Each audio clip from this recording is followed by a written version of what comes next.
بص بس تعالى اقول لك، انت رفاقك ما بيصرفش زي حالاتي وحرفيا بتثبت قوي على القرش، فانا جبت لك يا معلم لعيبه ببلاش تقدر تروح تجيبهم ببلاش في موسم الاعداد الجاي، بما ان الموسم بدا يكبر، الماتشات بدات تزيد وضغط الفرقه بدا يزيد والاصابات بدات تكتر اكتر واكتر. معلم ست لعيبه تقدر تروح تجيبهم، حارس مرمى، سنتر باك، باك يمين وباك شمال، تقدر تروح تجيبهم من غير اي فلوس، شويه فلوس في ايديهم بس كده، ويجوا يقعدوا ديف وسكواد ويقعدوا الفريق كبديل حلو قوي، لعيبه كبار، لعيبه حلوه قوي، لعبت في دوريات كبيره وفي انديه كبيره، منهم اللي لعب في ريال مدريد ومنهم اللي لعب في الدوري الانجليزي طول حياته واللي لعب في باريس سان جيرمان ونزل بعد كده راح دوري انجليزي. بس قبل ما تكون الشمشير ولابس كلاب عاوز جديد، انا زياد ماجد، دي مونتادا ودي حلقه ست لعيبه فور فري في سوق الانتاج الجاي، ويلا بينا نخش الحلقه.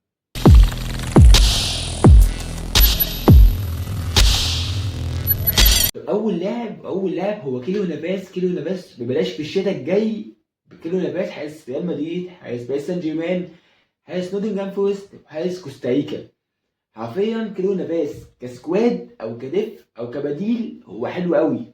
سنه كبير، 37 سنه. عارف انه سنه كبير، بس حارس المرمى مش مطالب ان يكون سنه صغير. حارس المرمى مطالب ان يكون عنده خبره، واعتقد مفيش اكتر من كيلو نافاس عنده خبره، ومفيش اكتر من لاعب لعب في ريال مدريد وباريس سان جيرمان وشال كميه البطولات دي.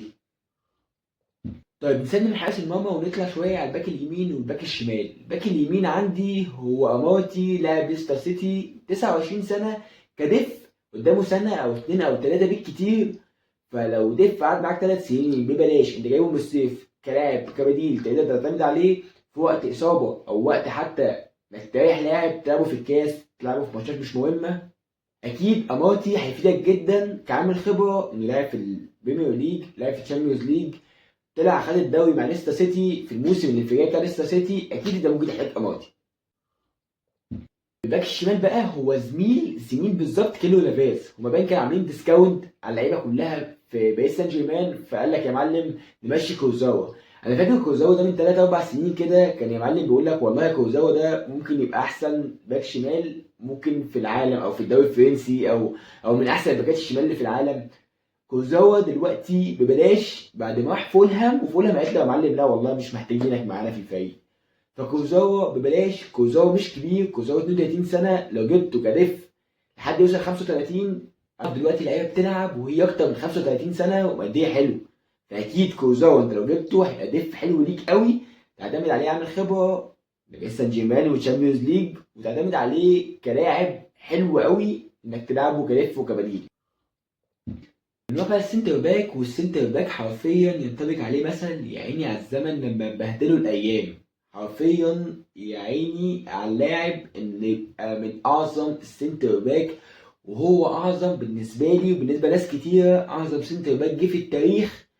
ويقول لك يا معلم والله انا مش لاقي نادي العب فيه، وهو حرفيا مرمي في السوق محدش عايز يروح يتعاقد معاه. راموس ببلاش في موسم الانتقالات، محدش عايز يتعاقد معاه، حتى النادي اللي كان معاه فسخ عقده اشبيليه. راموس بتاع مدريد، راموس بتاع باريس سان جيرمان، راموس بتاع اشبيليه، راموس بتاع اسبانيا، راموس بتاع ناس كتير قوي. حرفيا راموس ببلاش دلوقتي موجود، ممكن تروح تتعاقد معاه.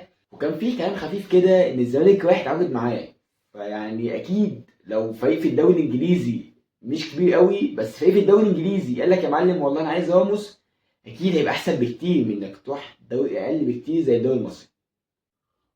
نص الملعب ونص الملعب حرفيا ده اكبر مثال على اللاعب المنفوخ، ده البالونه يا معلم. ده اكبر مثال ان الدوري الانجليزي فيه كميه بدلين، فيه كميه ناس بتنفخ في لعيبه ولا تذكر ولا اي حاجه يا معلم. ديلي الي ببلاش بقاله كتير، حرفيا ما حدش عايز يروح يفكر فيه. ديلي الي سيء. ديلي الي دلوقتي بقى يوتيوبر، ديلي الي دلوقتي بقى كونتنت كريتور على اليوتيوب، بس زميلي يعني مفيش اي فرق ما بين ديلي الي والقناه. فحرفيا ديلي الي موجود في سوق انتقالات، محدش عايز يروح يفكر فيه. ديلي الي من بعد ما كان في توتنهام بيقول لك يا معلم ده واحد من احسن الشباب الصاعده، وده بيكهام الجديد، وده حاجات كتير اتقالت على ديلي الي. ديلي الي بشكتاش قالت لك مش عايزاه، ايفرتون نفسها قالت لك مش عايزاه. حرفيا ديلي الي ببلاش في الشتاء، ممكن تروح تتعاقد معاه، وما اعتقدش ان حد يروح يتعاقد مع ديلي الي. طب نطلع بقى على الاسترايكر، والاسترايكر عندي هو وسام بن يادر. وسام بن يادر موناكو، هي ما فيهاش يا معلم، هو وسام بن يادر يعني ايه موناكو، بس نقطة من أول السطر. أنا ما ينفعش أشوف وسام بن يادر في تيشيرت غير تيشيرت موناكو، تيشيرت غير الأحمر والأبيض اللي لاقيين على بعض جدا. هو وسام بن يادر يا جدعان، وسام بن يادر موناكو فرنسا حرفيا. بس ما ينفعش يا معلم اشوفك في حته تانية، فانك انت راح اقول لك يا معلم والله في نادي زي مثلا برشلونه عايز يروح يعاقد مع وسام بن يادر. وسام بن يادر مش كبير، 32 سنه، سترايكر ديف حلو هينفعك جدا، عامل خبره، عامل اساسي، عامل انك يا معلم. لا انت عندك سترايكر محترم بيلعب عندك قاعد دكه زي وسام بن يادر، اكيد هتحتاجه. اكيد انت لو محتاج سترايكر ممكن تروح تبص عليه يديك سنه اتنين تلاته في دوري زي الدوري الفرنسي، زي الدوري الاسباني والالماني. اكيد وسام بن يادر في سوق الدوري الجاي هيتخطف بطريقه كبيره. طيب كده خلصنا اللعيبه او الست لعيبه اللي احنا كنا مرتبينهم، اذا كان حارس مرمى ولا سنتر باك، باك يمين وباك شمال ونص ملعب وسترايكر. نروح بقى اللي فيه عهدين موجودين في سور التلات ممكن حد يبص عليهم اصلا، منهم عهد كانت عندنا بس انت بالعهد التانية. الناحية التانية في واحد في سور التلات اسمه شيبا مواتنج. شيبا مواتنج يا معلم هو لعب في باريس سان جيرمان، لعب في بايرن ميونخ. ليه؟ اللاعب الكاميروني يا معلم هو في سور التلات ببلاش. ليه حد يفكر انه يروح يتعاقد معاه؟ ليه يا معلم انا افكر تروح اتعاقد مع لاعب زي ده يبقى في فريقي حتى لو دكه؟ فما اعتقدش ان حد ممكن يروح يفكر فيه الا لو رجع بقى الكاميرون، يعني هو ملوش حل غير كده. ان انا افكر اروح اتعاقد مع شوب ماتنج، ما اعتقدش ان يا معلم حد ممكن يروح يتعاقد معاه. التاني ده بقى يا معلم ده كارثه لوحده، ده لوحده ممكن اعمل عليه حلقه في كيف تصبح لاعب نكره بجد.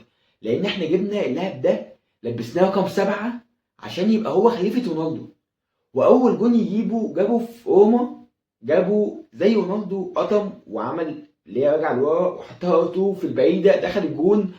وقال لك بص يا معلم ده 7 بقى الجديد، ده خليفه رونالدو. انا والله العظيم تشكر يا زيدان انك مشيت الواد ده، ده بجد. ماريانو دياز راح اشبيليه، قعد معاهم 3 شهور، اشبيليه فسحت عقده، قالت لك يا معلم هو انت هو في داهيه.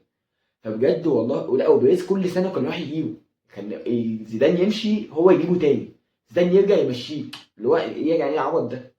فماريانو دياز موجود في سون تلات، والله يعني حرفيا ممكن اعمل في الحلقه كده اوسخ فريق في العالم اللي هيتعاقد معاه. لان انا ما بحبش دياز وما بحبش لعب دياز لو كان لاعب يعني، وما بحبش اي حاجه حرفيا في دياز، ما بحبش حاجه غير زيدان عشان هو ماشي دياز بس. فدي كانت اخر حلقه مش همشي ولابس سكرول جديد. انا زياد ماجد دي منتدى، ودي كانت 6 لعيبه فور فري في الانترنت بغض النظر عن الاثنين العهات اللي كانوا في الاخر. مش همشي ولابس سكرول جديد. انا زياد ماجد دي منتدى.